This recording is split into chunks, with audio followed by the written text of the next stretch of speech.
All right. Cool. Murray Smith, thanks very much for jumping on. I know you're busy at home right now with the Singapore Open, so we'll try and make this short and sweet. Just kind of wanted to just pick your brain a little bit and kind of get your views as a national coach. Obviously, you've been in Singapore now for how many years? Just over 2 years now 2 years. Wow, Singapore. time Yeah, does fly. Yeah, goes quickly. Yeah, goes quickly. Yeah.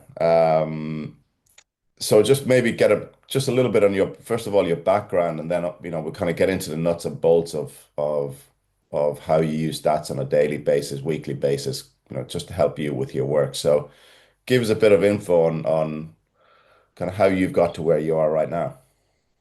sure. So I'm from South Africa. Originally, I had as a teenager lived overseas a little bit though. I lived in the Netherlands and in Dubai as well. So being able to see the world a little bit.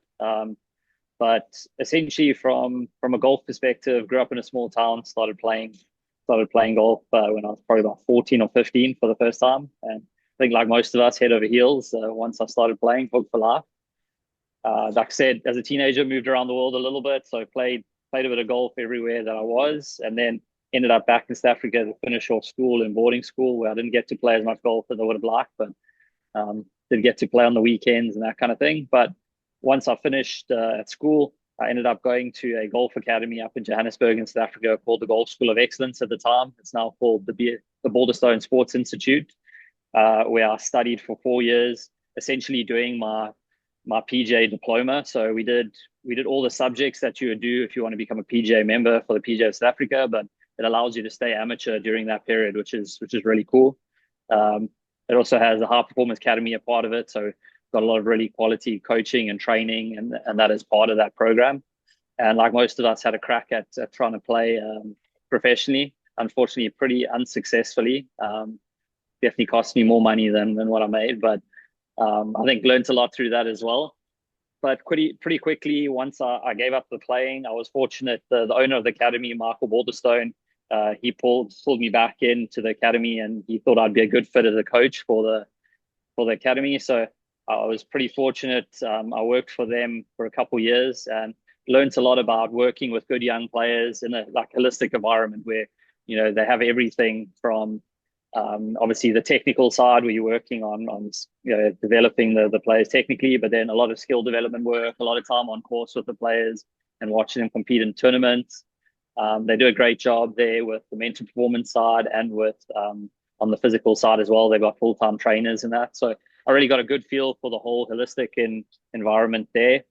After doing that for 2 years, I moved down to Cape Town, where I worked for a similar academy called SwingFit. They were also running, a high performance sort of academy, but then, which was sort of half my role, but the other half was working at one of the golf clubs called Dezelza as the head teaching professional as well. So that was quite interesting, having a dual role where on one side, one cap, you're looking after sort of inverted commas high performance players, guys that are aspiring to become professionals.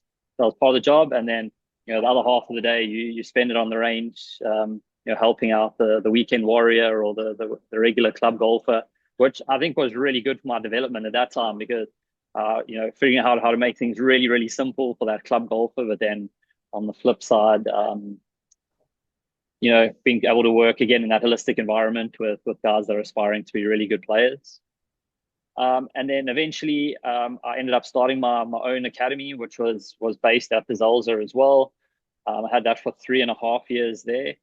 Um, so again, giving a lot of golf lessons every week, so pretty much 6 days a week, hammering out the 8 hours, I suppose, worth of golf lessons every day. But still, my passion was always working with really good juniors and up and coming amateurs, and a few of them ended up transitioning into the professional ranks as well. But so it was kind of a blend of working with a lot of them individually in terms of coming for individual sessions, but then also setting up a lot of group trainings, which we had a lot of success with, bringing some good players through. Ended up in colleges and the national team in South Africa and that. Um, and then based off of that work and then having some success, I guess, in South Africa with some good players as well as with one of the provincial women's teams that done quite well that I worked with there. I got offered the position here in Singapore just over 2 years ago. Um, And yeah, it's been an amazing learning experience, an amazing journey so far over the last 2 years. Um, I've learned a heck of a lot from traveling to all of the big tournaments around Asia Pacific and beyond, getting to meet coaches like yourself and the likes of Gareth Jones and Jay Carter and Dean Kinney and just these amazing coaches. And the more time you spend around other coaches and high performing players, and that you pick up things that are really crucial to players' long term development. So uh, on a learning curve at the moment, so constantly trying to improve at my craft. But yeah, very happy in the role that I'm at the moment, and we're trying to do hopefully some big things in Singapore and produce some really good players in the years ahead. For sure, yeah. I mean, look, I mean, as you know, national coaching is slightly different to kind of day to day and whatnot. So it's a little bit of a, a friend of mine called it one time, you're more of a situation manager, right? In some respects. So you kind of have, and in some ways you're in and out of players' lives a lot as well, versus kind Yeah, of day-to-day coaching. So kind of picking up on that a little bit. I mean, obviously Singapore SGA, I mean, you guys have been using Upgame now. You're one of the first, I think one of the first federations or golf associations to take it on board with Matt back in the day. yeah. So kind of when you took over, what's your philosophy then on kind of managing players and using stats to help you with that? Like how do you put that to use, say on a daily, Sure. week to week basis? Yeah, I think as you mentioned, Singapore's been or SGA has been using Upgame since before I came in. So hats off to Matt Ballard. He did a great job before I came in, and he brought that into the system. I'd used Upgame previously with some of my private players back in South Africa, which was really cool. So I had a little bit of in terms of how the system works. In terms of using the Upgame system day to day, I think it's been pretty integral in the role that I'm in as a national coach. As you say, we're pretty fortunate in Singapore that we're quite centralized, being a small country. So I do get to work with the players a lot on a weekly basis, those that are based, Love it. within the country. But then you also got those that are, sitting over in the US for large parts of the year in college and that. And I think without something like Upgame, it would be quite difficult to really track how they're progressing, on a whether that be a monthly or quarterly or yearly basis, because you can look at the goal scores, but that doesn't always tell the full picture. So, having something like Upgame where we can go in depth and I can really have a look at the various parts of their game, see what's trending in the right direction, and then look at some of the areas where there's maybe some really, low hanging fruit, some areas where we can really target improvement with them, and then come up with some plans around how we can make those improvements. Whether it's helping them hire the right coach in the US to work on putting or short game or all their swing technique or whatever it is. We can make somewhat informed decisions if we know which areas need the most improvement, and then, like I said, put a plan around how we can make that improvement. For the players that are based within Singapore, what's really nice is, like I said, I've got a lot of contact time with them. I see most of the players basically on a weekly basis, so it's a little easier to probably train with them and to really hone in and target on those areas that we feel need improvement. But yeah, I would say, especially for the players that are based overseas, it gives us a much better insight than in the past where it purely would have been just golf score related. Yeah. In terms of the metrics that you tend or trends you try to look at, I mean, is there anything in particular that you trend towards yourself? I mean, is there something that you kind of say, right, these are the things I really need to keep an eye on, or is it just more of an overview and just general upkeep, or how do you approach it? Sure. I think that's a great question. So I think early on when I came into the role, I felt that I think because there's so many incredible stats within the upgame program, I felt that some of the players were almost a little lost because they're searching all over the show. So we simplified it quite a lot within SGA. So we use the basic strokes gain metrics, off the tee, approach play, short game and putting. So we're always looking at those ones with the players. But we tend to place a lot of emphasis on 125 meters and in with a lot of our players. A lot of them that are in our national system at the moment are still very much developing players. So we look very closely at proximities inside of 125 with their wedge play. We look very closely at their putting performance inside of 10 feet. So how well they hole out inside of 10 feet. And we look very closely at their speed control as well from distance. So again, I find with a lot of the younger players, um, I think in this age, you find a lot of them on Instagram looking at golf swings and trying to Yeah. perfect their golf swing, and that there's nothing wrong with that. But a lot of the players I find, especially those developing ones, they're leaving a lot on the table with the really easy stuff, which is just holding our well inside 10 feet, really good speed control, so we can cut out those unnecessarily three putts, becoming really proficient around the greens. So we start making those basic up and downs, and we're not leaving soft shots out there. And then trying to become really, really good with the wedges, so that they can score when they get in those scoring positions. So we track those stats really, really closely with those developing players. Does that, sorry, Sorry. does that change in any way with the pro players then? I mean, obviously you've got a few players making waves around the world. So do you find that that changes in any way as the players evolve, or does it then tend to stay the same? Yeah, so I think we're still tracking those really closely, even with those players, because we feel that those are often the real low hanging fruit to improve scores. But then obviously as the players become more advanced and they are very good in those areas, then we've got to start looking at things a little deeper. So we'll dive a little closer.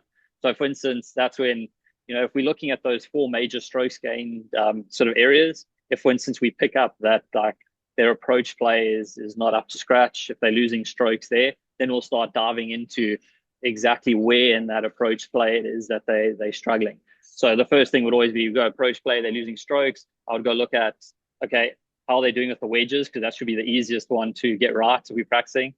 If they're not good in that department, we'd probably jump in and start working there. It's probably the easiest one to get right. But if that's pretty proficient already, and we can see, for instance, that they're not great from 175 to 200 meters, and that's somewhere they're losing a lot of strokes because maybe the golf courses are a lot longer now than what they were playing when they were a junior player, or whatever the case may be. Then we can start having a good look at why is it that they're struggling in that area. Is it something technical? Is it something equipment rated? Maybe they've got a long iron in the bag when they just need a hybrid, or whatever the case may be. How are they practicing in that area? Are they actually practicing at all, or they're just neglecting it? So then we maybe have to look at how we set up their practice to target it. Or is it as simple as maybe something like targeting, in terms of picking targets into the greens? Yeah.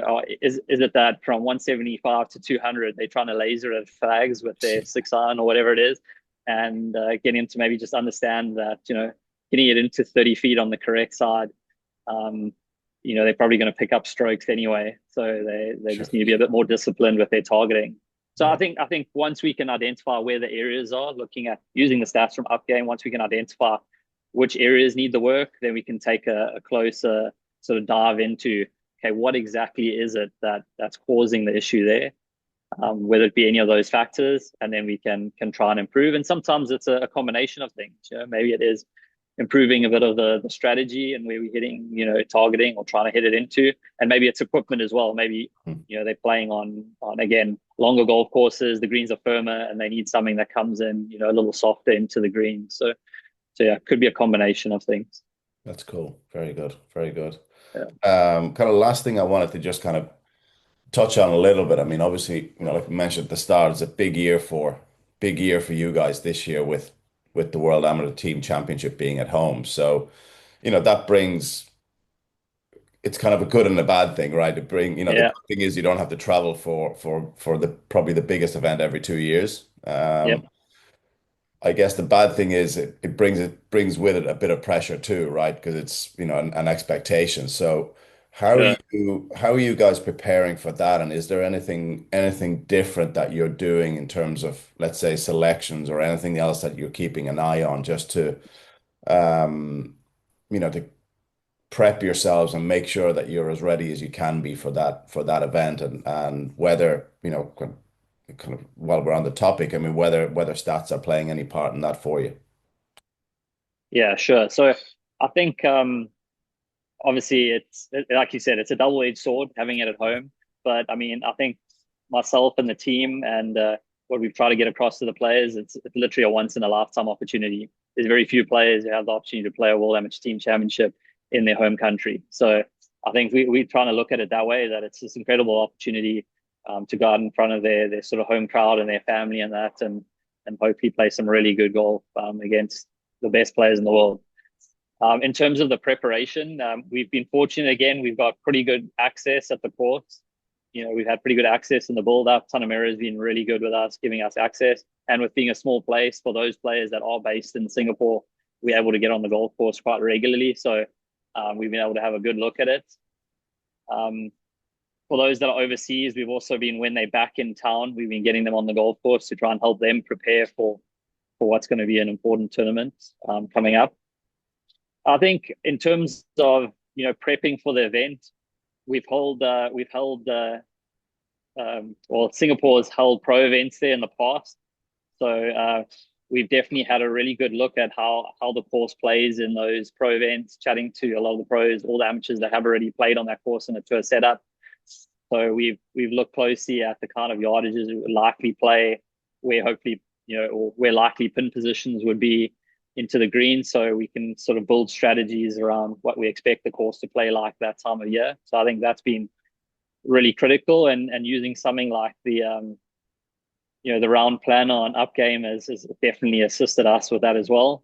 Looking at each player, understanding their strengths, obviously things like how far they hit the ball, and taking that into account with where certain bunkering and that is. So I think that's been really crucial in the build up to the event. And then we haven't selected our teams yet. That comes up in the next month or so. But I mean, obviously you start taking a closer look when you've got a venue that you know really well, and you've got a good idea around what it's going to take to put up good scores on that venue. We're obviously looking pretty closely at which players you would think probably fit that venue the best. Looking at, as I said, from a strategic point of view, how the course plays, but then also looking at the data a little bit in terms of length off the tee, and maybe some proximities with the irons, as well as how proficient they are both on and around the greens. So I think there's certain things there that we know are going to be important come the tournament. So we obviously would look to try and select players that we feel their games match up well with the way the course is going to play. Cool. Yeah, I don't know. That's it'll be exciting. I mean, it's look, it's always a great event, and yeah. So let's see how it comes off, right?